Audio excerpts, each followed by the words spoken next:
He left her with 5 cold words: "I'm leaving for someone else." 2 years later, he saw her again, holding 3 blonde daughters with his blue eyes.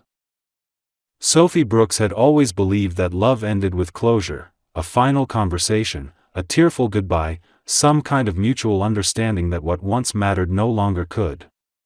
She never imagined it could end with a single cold text message on a random Tuesday afternoon.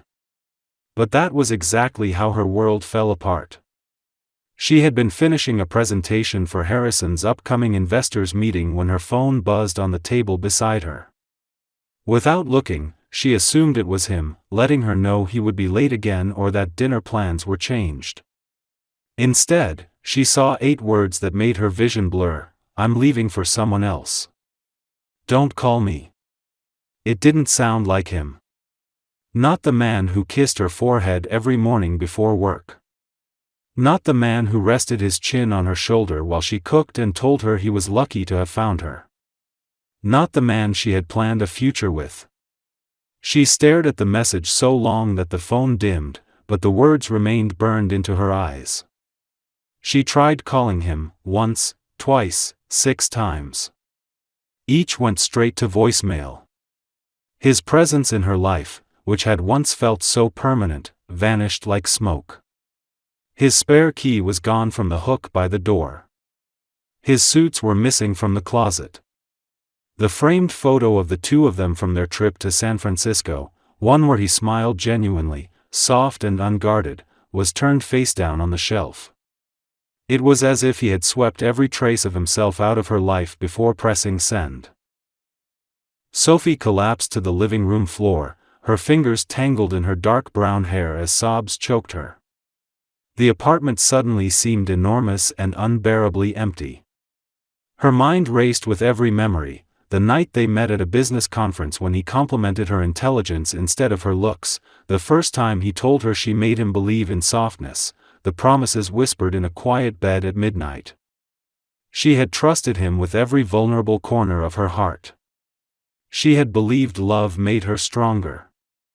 But now, she felt foolish for not seeing the warning signs: how he had become more distant, how his compliments had turned into silent nods, how his touch had grown rare. She had thought it was stress, pressure from being a CEO at such a young age. She never imagined she was the burden he was trying to escape. Her tears slowed only when a sharp pain pierced her abdomen. It wasn't the first time she had felt it. For weeks, she had woken nauseous, dizzy, fatigued. At first, she blamed long work hours and anxiety. But deep inside, she knew there was another possibility, one she hadn't dared to acknowledge until this moment. Hands still trembling, Sophie stood and made her way to the bathroom.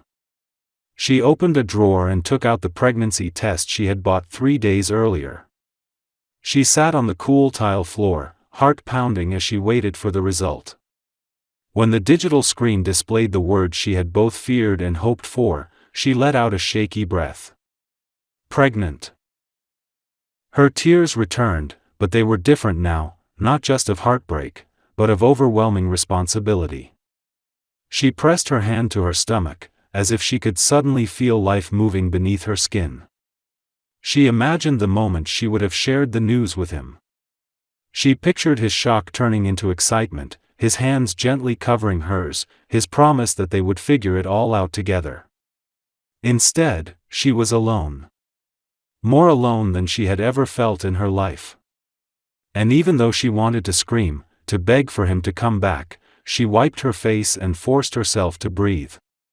Harrison had made his choice. He had walked away without looking back. But she couldn't. There was a future inside her now, one she hadn't planned, but one she already loved fiercely. That night, she sat by the window as the city lights flickered beyond the glass. She wrapped her arms around her knees, whispering to the tiny life inside her that everything would be okay. She would find a way. She would work harder, be stronger. She would give this child the love they deserved, even if their father never wanted to know they existed. She didn't sleep. She couldn't. Morning crept in slowly, casting a pale glow across the apartment that had once felt like a sanctuary. It was just a space now, filled with memories she couldn't bear to keep. She stood up, found a suitcase, and began packing. Her movements were slow but determined. Fold. Zip. Breathe. Don't think. By the time the sun rose fully, Sophie Brooks locked the door behind her and walked away with tears still drying on her cheeks and a silent vow growing inside her chest: she would never again let anyone decide her worth. Harrison Gray had called her disposable without saying a word. But she would prove, to him, to the world, and to herself, that nothing about her or her child was a mistake. She had been abandoned, but she refused to break. That was the moment Sophie stopped needing someone else to save her. She didn't realize it yet, but she had already begun saving herself. Sophie left Chicago before she had time to doubt her decision.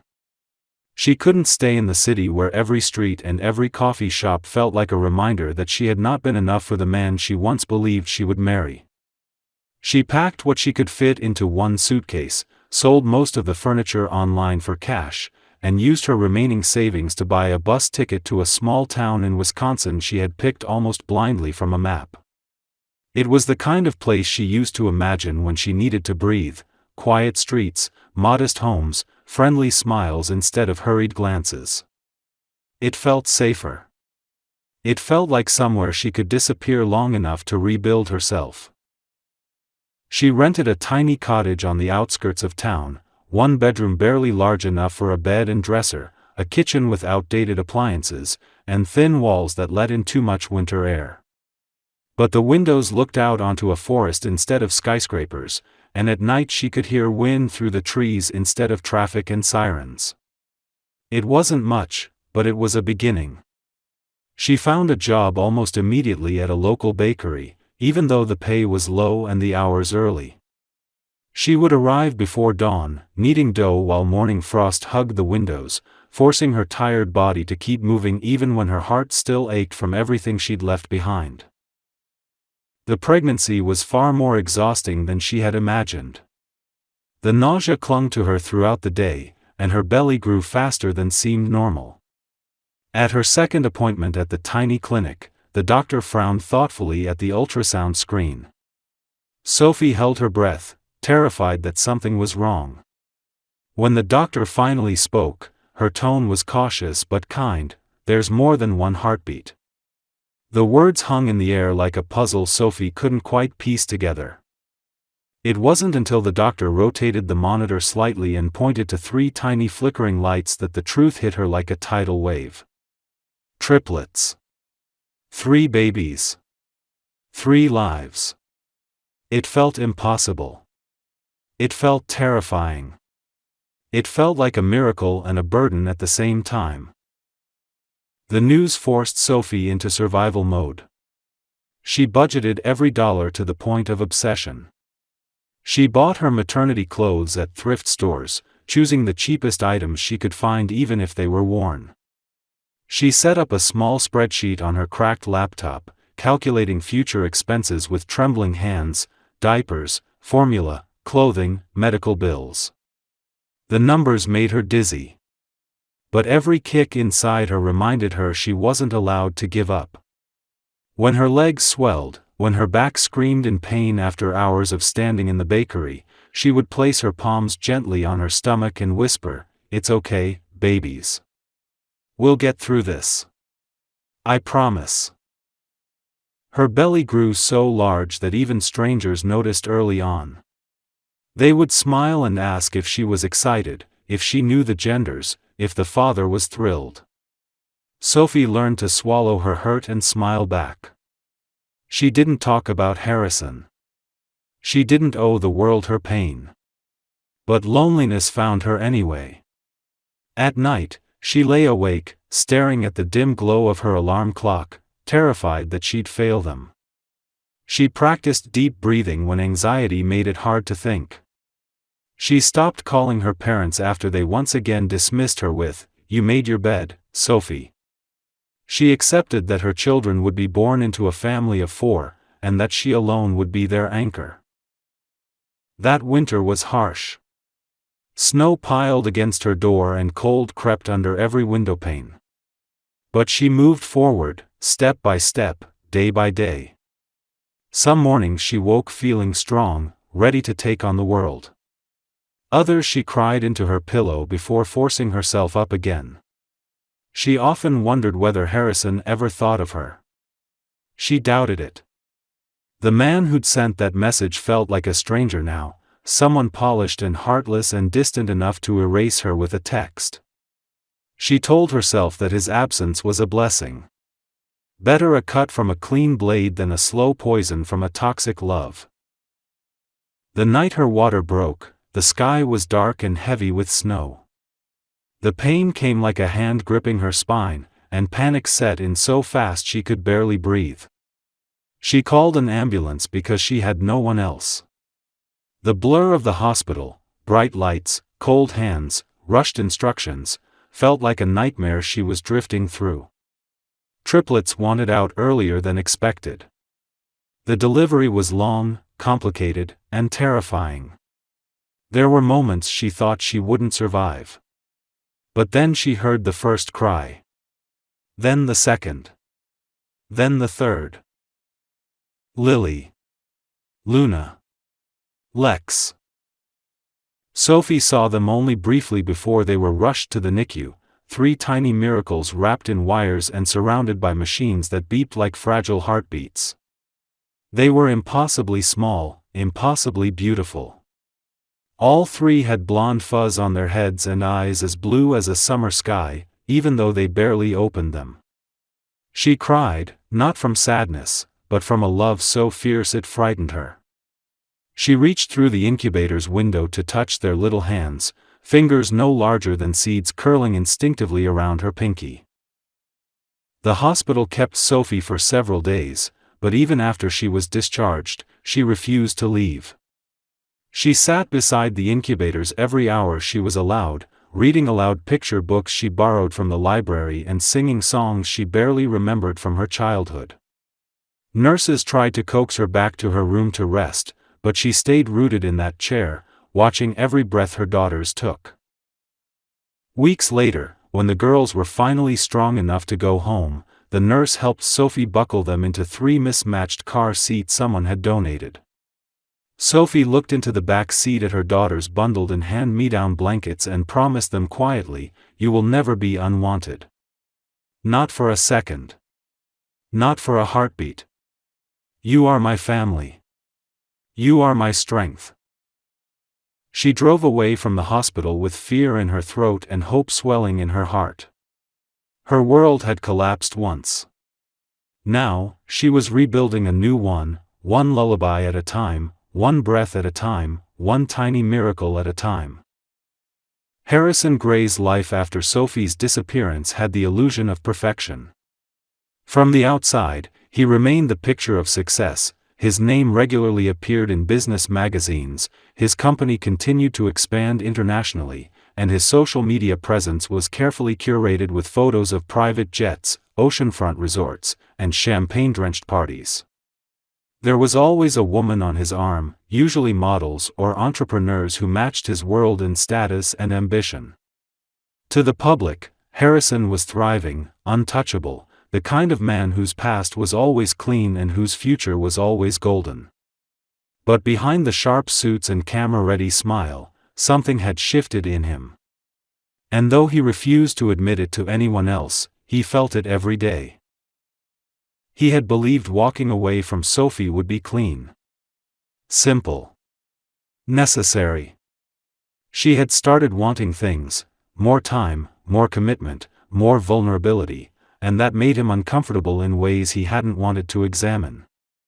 When she began to drift emotionally closer, when she asked about the future, about children, about family, he felt a tightness in his chest that reminded him of everything he had been taught to avoid. His father had taught him that love was a distraction and that vulnerability was weakness. Harrison had lived by those lessons. So when Sophie became too real, too deep, too close, he cut the thread. One message, 8 words, and he thought the problem was solved. But what he hadn't expected was the echo. It started as a silence that followed him into rooms where he once felt powerful. The boardroom felt colder. The applause at events rang hollow. He went on dates and forgot their names before dessert. He smiled, but it never reached his eyes. Sophie's name was never spoken again, not even to his assistant, who had once helped arrange her birthday surprises. He buried every trace of her. And yet, she lingered. She would appear suddenly in the most inconvenient places, in the scent of cinnamon rolls at a hotel buffet, in a song playing low in a car he didn't own, in the way someone else's laugh would rise in a crowded space. He saw her everywhere, and yet she was nowhere. He tried to drown her memory in work. He poured himself into the next acquisition, the next merger, the next climb. The higher he rose, the more distant the ground felt. His penthouse became a glass cage. The silence at night grew so thick it wrapped around him like a second skin. At times, he would wake up from dreams he couldn't explain, dreams of a woman with brown eyes holding his hand and pulling it gently towards something he couldn't see. Once, he even saw a child in the dream, blonde, giggling, disappearing into fog. He shook it off and dismissed it as stress. But the dreams returned. Softer. Clearer. Louder. One afternoon, during a meeting with investors, someone mentioned a charity for children in rural hospitals. Harrison nodded absently, but something in his chest tightened. The image of a hospital crib flashed in his mind, though he had never seen one. The thought came out of nowhere, sharp and specific, followed by a cold realization he couldn't shake: Sophie had never called. Never followed up. Never begged him to come back. She had vanished. Cleanly. Completely. And the silence suddenly didn't feel like peace. It felt like a missing piece. That night, he opened an old drawer he hadn't touched in years. Buried beneath travel documents and unopened letters was a photograph. Sophie, smiling, sunlight in her hair, taken on the last day they spent in Central Park. He stared at it for a long time. He remembered how she laughed that day, how she fed squirrels peanuts from her coat pocket, how she talked about children without even realizing it. The sound of her voice returned to him, soft but certain, saying, "I think when you really love someone, you stay. No matter how scared you are." He hadn't stayed. He had run. The next morning, he asked his assistant to quietly search for Sophie. He didn't explain why. He told himself it was out of curiosity. Closure. A sense of responsibility, maybe. But when the assistant returned weeks later, saying she had no social media, no forwarding address, no trace anywhere, Harrison felt something sink inside him. She hadn't just disappeared from his life. She had erased herself entirely. He didn't know if she had moved on or if she was struggling. He didn't know if she had ever seen his message and cried or laughed or felt relief. And the fact that he didn't know gnawed at him more than he expected. As weeks turned to months, the thoughts grew louder. She had loved him. Genuinely. And he had chosen power, image, safety over a woman who gave him everything. What if she had needed him? What if she had been pregnant? The idea came like a whisper. Then a scream. It was irrational, he told himself. It couldn't be true. And yet, it stayed. The possibility lived in the back of his mind like a shadow that refused to fade. He tried to dismiss it, but he couldn't stop looking at children in public spaces. Couldn't stop noticing blonde toddlers. Couldn't stop wondering. He didn't realize it yet, but his heart was already shifting. Something in him had begun to thaw, not from logic or pressure, but from something far more dangerous: regret. He started making quiet changes, donating more money to children's hospitals, showing up to work meetings in small towns instead of sending junior executives, even volunteering for causes he used to mock. He couldn't name what he was doing, only that he needed to move. Needed to be in motion. Because standing still meant feeling everything at once. And feeling, for a man like Harrison Gray, had always been the most terrifying thing of all. It was supposed to be just another routine trip. Harrison had agreed to attend a small-town charity event in Wisconsin on behalf of his company's philanthropic division, which had recently begun investing in local community outreach programs. He hadn't expected much, just a few speeches, a handshake with the mayor, and a quick flight back to New York before the weekend. But from the moment he stepped off the private jet, there was something different in the air. The town was quiet but full of character, with old brick buildings, cafes with chalkboard signs, and a sense of stillness he hadn't felt in years. Still, he told himself it was just another appearance to fulfill, just another tick on a long list of public relations obligations. He didn't know that within hours, his entire world would be ripped open in the most unexpected way. The charity gala was held at a restored historic train station turned event hall, with high ceilings, fairy lights strung along wooden beams, and long tables lined with mismatched chairs that gave it a rustic charm. Local families, donors, and children attended in their best outfits, and the atmosphere was warm and intimate. Harrison arrived in a tailored suit, every inch of him polished and in control. He shook hands, offered polite smiles, and gave his practice speech about the importance of community investment and how children's health initiatives were close to his heart. The words rolled off his tongue easily, but something inside him felt disconnected, like he was watching himself from a distance. As the dinner began, he retreated to a quiet corner, sipping his wine while observing the laughter and noise around him. That's when he saw her. At first, he didn't believe it was real. She was standing near the dessert table, wearing a simple wine-colored dress, her dark brown hair pulled back in a loose braid. Her posture was relaxed, but there was a quiet elegance about her that pulled the air out of his lungs. Sophie. Her name struck him like a bell, sudden and deafening. She hadn't changed much, but she had grown stronger somehow, like someone who had walked through fire and come out forged instead of burned. He took a single step forward, unsure if he was dreaming. Then he saw them. 3 little girls in identical white cardigans and navy blue dresses stood beside her, each with pale blonde curls and striking blue eyes. They couldn't have been more than 2 years old. One was tugging at her mother's skirt, another was licking frosting from her fingers, and the third was hugging a stuffed bear tightly against her chest. Harrison's heart slammed against his ribs. He stared, his breath stolen by the impossible symmetry of their faces. His face. His eyes. His mouth. There was no question, no doubt, no hesitation in his bones. They were his. The room seemed to shrink around him. The background noise dissolved into a low hum, and for a moment, the only thing he could see was the small universe that existed around Sophie. He wanted to rush to them, to demand answers, to fall to his knees and ask why she hadn't told him, but his feet remained frozen.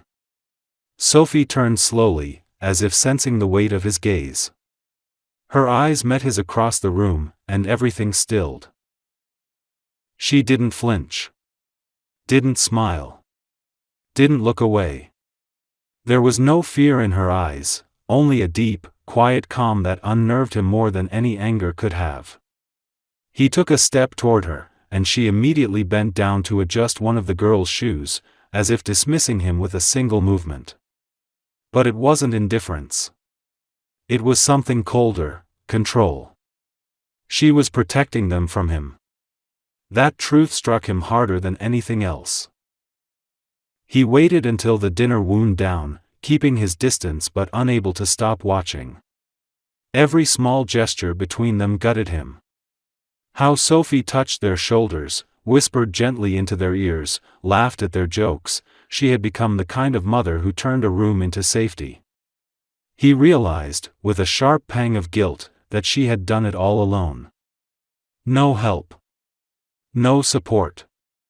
Just her strength, her will, and her love. He managed to catch her near the entrance as the event was ending. The girls were bundled into tiny coats, 2 of them sleepy, 1 cranky. He opened his mouth to speak, but Sophie's expression stopped him.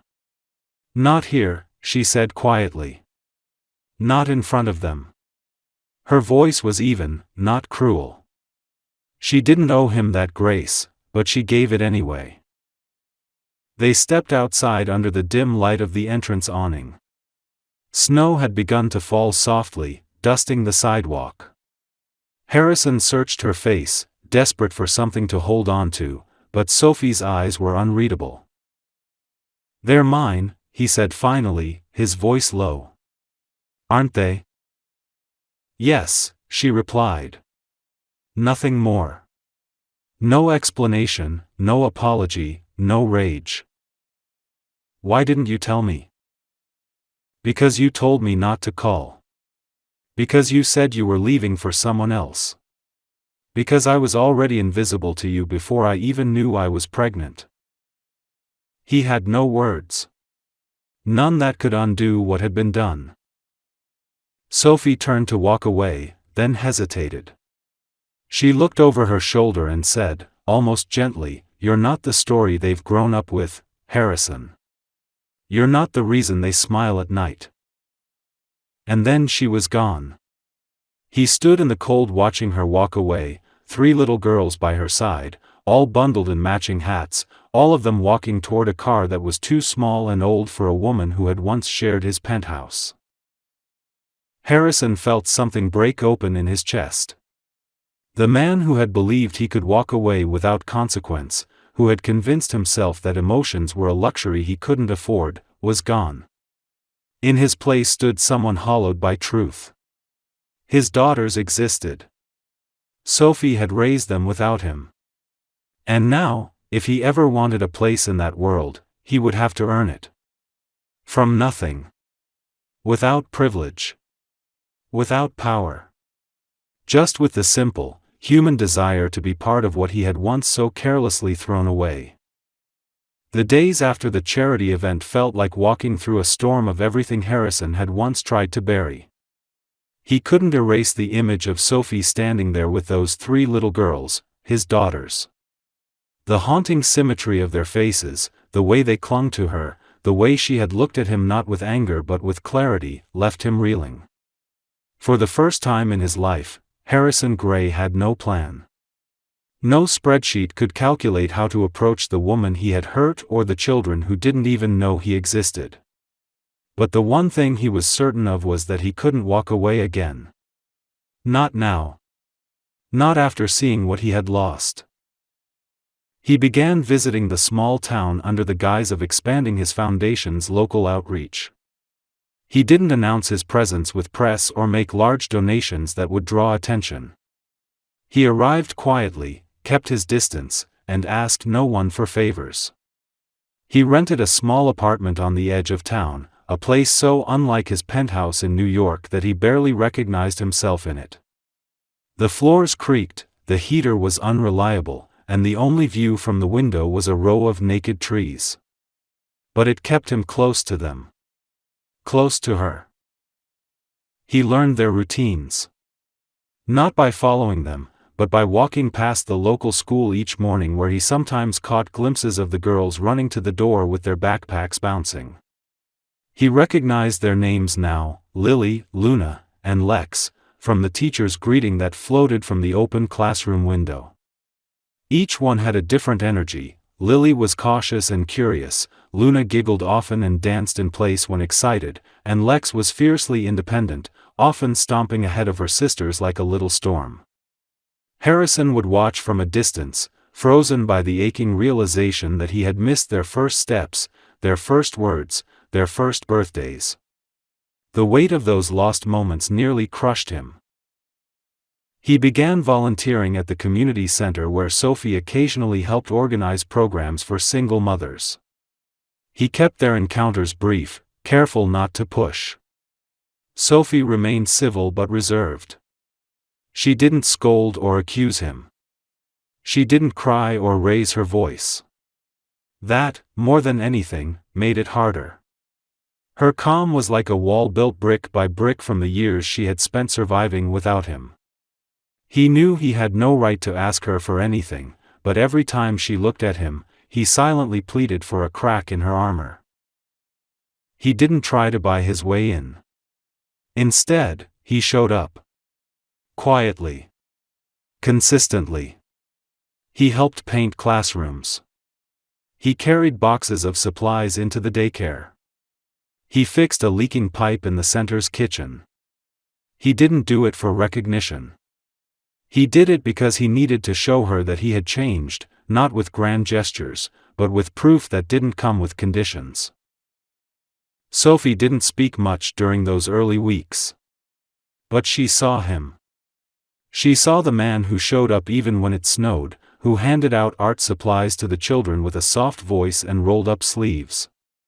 She saw the man who stayed late one evening after a pipe burst and worked silently for hours, soaked and shivering, refusing to leave until the problem was fixed. And little by little, the edge in her eyes began to dull. One afternoon, as he was packing up leftover boxes from a fundraiser, he heard a small voice behind him. "Why do you keep coming here?" It was Lily. Her blonde curls were a little tangled, and she clutched a stuffed animal in her hand. Harrison knelt slowly, unsure how to answer. "Because there are people here I care about." She looked at him for a long time, her blue eyes piercing. "You look like my sisters." He smiled gently, fighting the lump in his throat. "I know. That's because I'm your dad." There was no dramatic reaction. No tears or screams. Just a thoughtful pause, and then Lily nodded. "Okay," she said, and turned to skip back to her sisters. Sophie must have overheard because later that day, she approached him outside the center, her arms folded tightly around her. She looked exhausted, wary, as if she were preparing herself for disappointment all over again. "They're going to ask questions now," she said quietly. "About you. About us." "I know," he replied. "And I'll be here to answer them. Only if you let me." Sophie studied him, her expression unreadable. "This isn't a game, Harrison. This is their life. Their hearts. I'm not here to win. I'm here to stay." She didn't respond. But she didn't walk away either. Over the next few weeks, Harrison's presence became normal, almost expected. The girls began talking to him more. They asked about his favorite animals, his job, his favorite color. He let them braid his hair with ribbons during arts and crafts time. He read them stories in the community library while Sophie watched from a distance. He was patient, never overstepping, always waiting for their lead. One evening, Sophie invited him for dinner, not as a romantic gesture, but as a moment of peace between two people who shared something larger than their history. The girl sat between them, giggling through spaghetti, arguing over who got the pink cup. Harrison helped wash dishes afterward, hands soaked, shirt splashed, laughter echoing through the tiny kitchen. For the first time in years, Sophie allowed herself to smile, not because she forgave him, but because she saw the truth in his eyes. He was no longer running. Later, after the girls were tucked into bed and the apartment had gone quiet, she handed him a cup of tea and sat across from him. "I don't know how to trust you," she admitted. "Not yet." He nodded. "I'm not asking for trust. Just time." She didn't promise anything. But she didn't say no. And that night, as he left the apartment and stepped into the cold night air, Harrison looked up at the stars and allowed himself to believe something he hadn't in a very long time: maybe this story wasn't over. Maybe this time, he could finally become the man he should have been all along. Spring slowly began to thaw the Wisconsin streets, melting the last of the gray snow and bringing the soft smell of earth and rain. Harrison had been living in the town for almost 3 months now, and though no official line had been drawn, something between him and Sophie had shifted. She no longer watched him with the same guarded eyes. The girls had grown used to him, including him in their drawings, asking for him at bedtime stories when he wasn't there, and sometimes calling him "Daddy" with the casual innocence of children who believed in second chances without needing reasons. And that was what wrecked him most: how easily they accepted him once they felt safe, how purely they loved, even if they didn't yet know the full truth of everything that had happened. Sophie had been careful about how much to tell them. She explained that Harrison was their father, yes, but not the full story behind his absence. She wanted them to have time to form their own opinions, without coloring their minds with past pain. It was a kind of grace Harrison never felt he deserved, but he didn't argue. He simply showed up, again and again. He picked them up from school when Sophie had double shifts at the bakery. He learned to braid 3 sets of tiny blonde pigtails without complaint. He sat through ballet practice on plastic chairs, clapping louder than anyone else. He changed diapers without flinching and learned how to make pancakes shaped like animals, even when they ended up looking more like blobs. Every time one of the girls reached for his hand or rested a sleepy head against his shoulder, something in his chest healed just a little more. Sophie, for her part, watched him closely. Not out of suspicion anymore, but out of study. She had never seen this version of Harrison before, the quiet one, the one who crouched down on sidewalks to tie tiny shoelaces, who didn't complain when covered in glitter, who read parenting blogs late into the night, trying to understand what tantrums meant and how to handle nightmares. She never told him, but sometimes, when the girls were asleep, she would stand in the hallway and listen to him sing lullabies in a voice so soft it didn't sound like the man who had once lived in glass towers and boardrooms. It sounded like someone new. But trust, real trust, still came slow. There were days when Sophie would still flinch at unexpected phone calls, half expecting some lawyer to show up demanding custody. There were nights when she would wake from dreams of being abandoned all over again. One afternoon, when she overheard a woman at the market whisper, "Isn't that the guy who left her?" it was like old wounds tearing open. She went cold for the rest of the day, retreating behind polite words and forced calm. Harrison noticed. He always did. He didn't ask what was wrong. Instead, that night, he showed up with groceries and flowers that looked like they were picked by hand, not bought. He made dinner with the girls and cleaned up afterward. He didn't try to fix it with words. He stayed. That was all. Eventually, Sophie began to let him in more. She told him about the birth, how terrifying it had been, how alone she had felt, how she had prayed just to live long enough to see her babies open their eyes. He listened in silence, his fists clenched beneath the table. He apologized, not in a way that tried to excuse the past, but in a way that carried the weight of knowing he had missed everything. He told her about the months after he left, the coldness he had felt, the hollow success that never filled the place she had once occupied. He confessed that for all his money and power, he had never felt poorer than the moment he saw his daughters and knew he'd never even held them.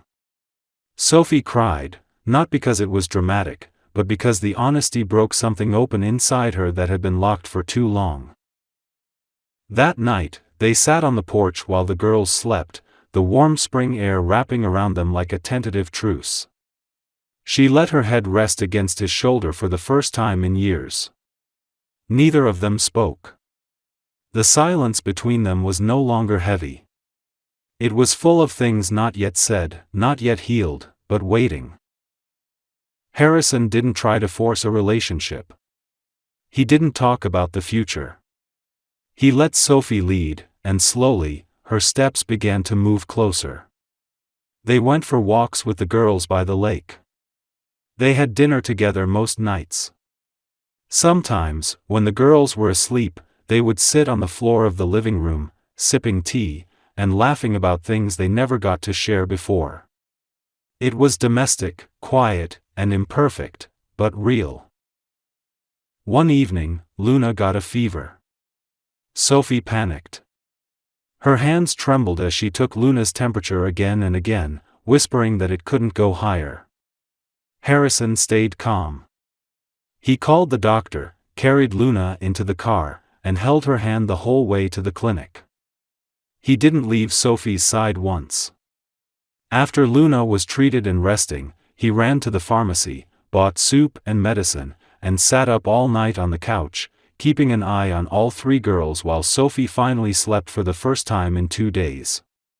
In the morning, she found him slouched in the armchair, hair a mess, shirt wrinkled, one of the twins curled up on his lap. It was the moment something shifted in her completely. She didn't say anything dramatic. Didn't announce forgiveness.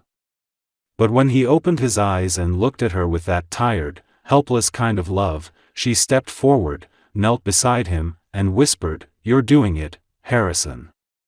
You're really doing it."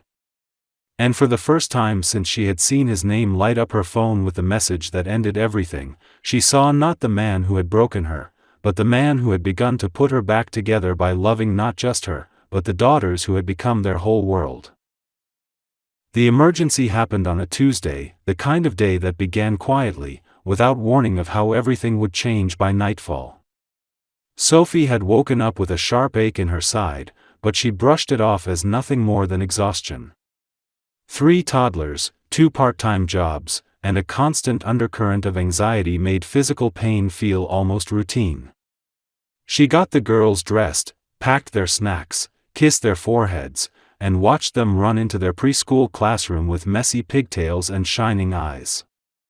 But by noon, the ache had twisted into something sharper, something that stole her breath and made her grip the edge of the counter in the bakery where she worked. A coworker noticed the paleness in her face and insisted she sit. She tried to laugh it off, said she just needed water, but within the hour, her legs gave out beneath her. The diagnosis came quickly, an undiagnosed kidney infection that had spread and caused complications. She was rushed to the local hospital, hooked up to IVs, given antibiotics and painkillers. The nurses asked if there was someone they could call. Sophie wanted to say no. She had always been the one people called. But her thoughts were fogged, her strength cracked, and through the haze, only one name surfaced. When Harrison picked up the phone and heard the words, "Sophie, hospital, urgent," he didn't wait for more details. He left everything. A meeting. His phone. His coat. He drove faster than he had ever driven before, heart pounding so loud it nearly drowned out thought. By the time he reached the hospital, Sophie was sedated, sleeping, hooked up to wires and machines that made his stomach twist. The nurse gently explained the situation and asked if he was family. Without hesitation, he said yes. And for the first time, the word didn't feel like a lie. With Sophie unconscious, everything fell on Harrison. He picked up the girls from preschool, their tiny faces brightening the moment they saw him, unaware of the storm brewing. He kept his voice calm, carried them one by one into the car, and answered their innocent questions with soft reassurance. He didn't know how to do this. But he knew he had to. For Sophie. For them. At home, he cooked their favorite dinner, macaroni with cheese and apples on the side. It wasn't gourmet, and it wasn't perfect, but they ate every bite. He read them 2 bedtime stories each, kissed 3 foreheads, and stayed in the hallway until all 3 were asleep. Then he drove back to the hospital and sat at Sophie's side, the silence of the room settling over him like a heavy blanket. She looked so small in that bed, so fragile, and yet somehow still impossibly strong. He reached out and gently wrapped his fingers around hers, whispering that he was here, that the girls were safe, that she didn't need to worry anymore. He stayed through the night, barely sleeping, watching her chest rise and fall, counting each breath like a vow. In the morning, when a nurse came in with charts and medicine, she smiled at him and said, "You're not leaving, are you?" He shook his head. "Not again." Sophie's recovery was slow but steady. When she opened her eyes, Harrison was there, his face unshaven, his clothes wrinkled, but his eyes full of something that hadn't been there before: fear.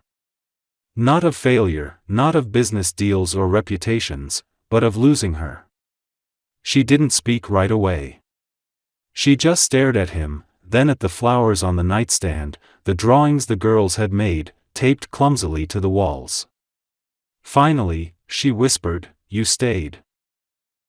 "I always should have," he said.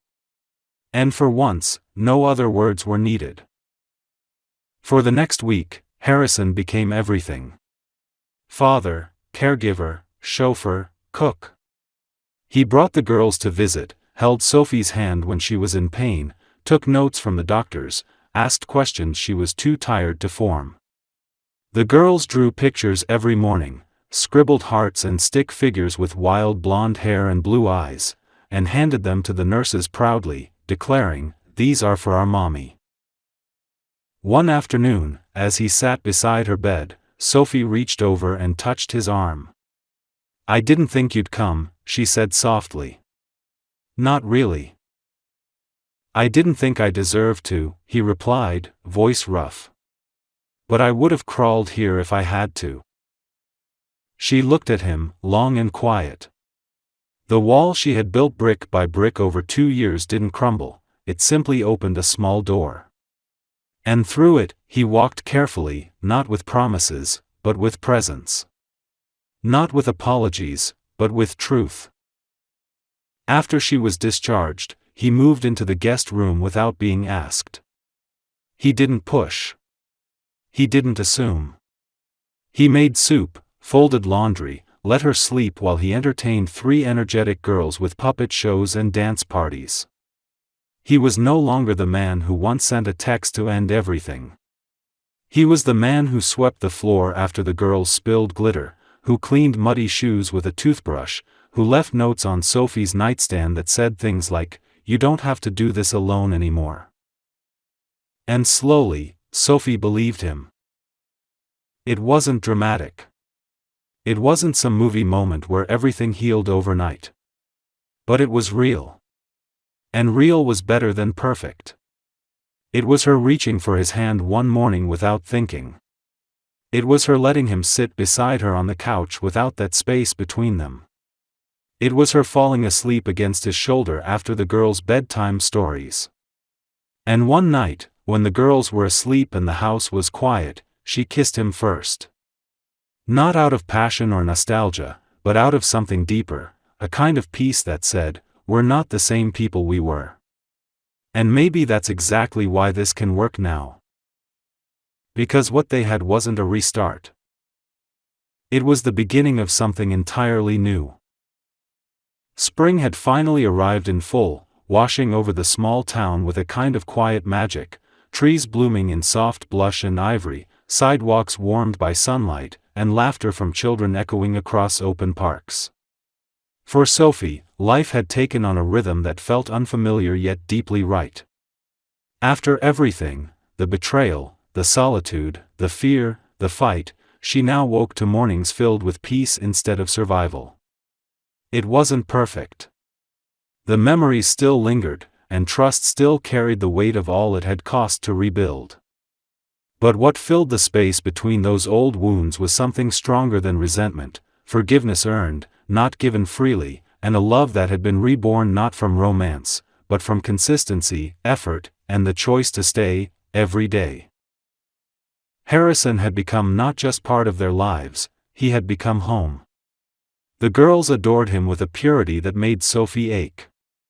They painted his nails during playtime, sat on his shoulders in the park, and told everyone they met that their daddy could make pancakes in the shape of unicorns. He still worked remotely, balancing business calls with bedtime stories, often pausing a video meeting to help tie a shoelace or wipe yogurt off a cheek. His world had changed, and he had let it change him. He no longer cared about magazine covers or exclusive parties or polished boardrooms. He cared about morning snuggles and school recitals and making sure Sophie didn't lift anything heavier than a coffee mug while she was still regaining her strength. Their home, once a cramped apartment filled with second-hand furniture and quiet desperation, had transformed. Harrison didn't buy a mansion or relocate them to a private island. He asked her where she would feel most herself, and together, they found a cozy house near the lake, with enough bedrooms for each of the girls, a backyard full of possibilities, and a kitchen where Sophie could bake without bumping into someone every time she turned around. They painted the walls together, let the girls choose their room colors, and on weekends, they built furniture from scratch, laughing through crooked bookshelves and too many screws left over kind of disasters. Sophie never thought happiness would look like mismatched mugs and glitter stuck in the carpet, but somehow, that was exactly where it lived. 1 year after that fateful charity event where Harrison had first seen the girls and everything had begun to unravel and reknit itself, they returned to that same venue, not for a fundraiser, but for something Sophie hadn't seen coming. She had helped organize a spring celebration for the community, and Harrison had volunteered to sponsor the event again, but this time without the press or grand speeches.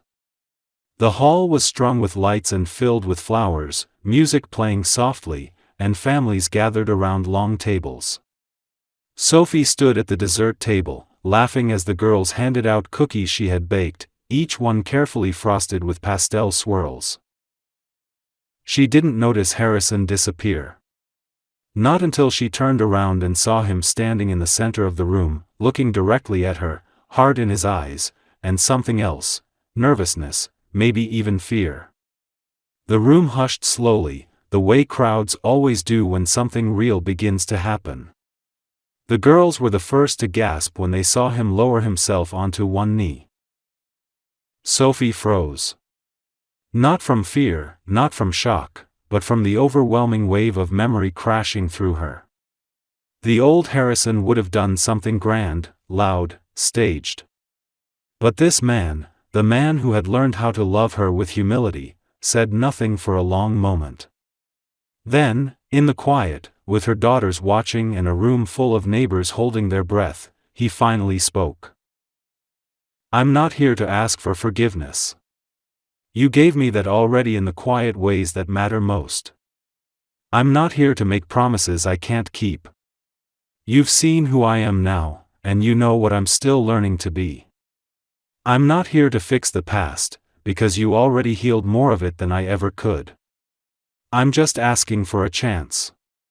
A chance to stand beside you.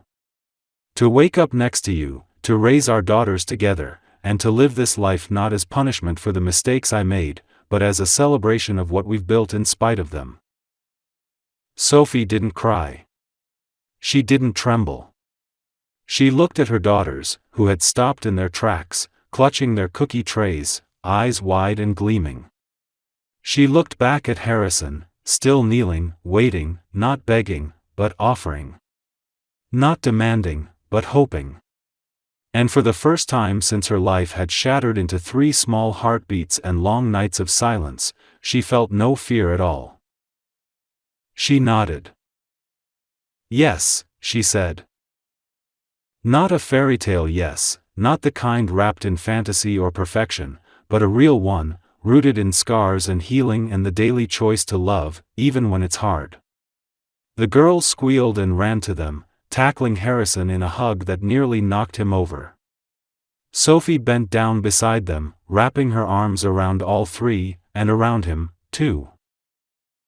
The room erupted in applause, but for them, the world had already gone still, locked in a moment they would carry forever.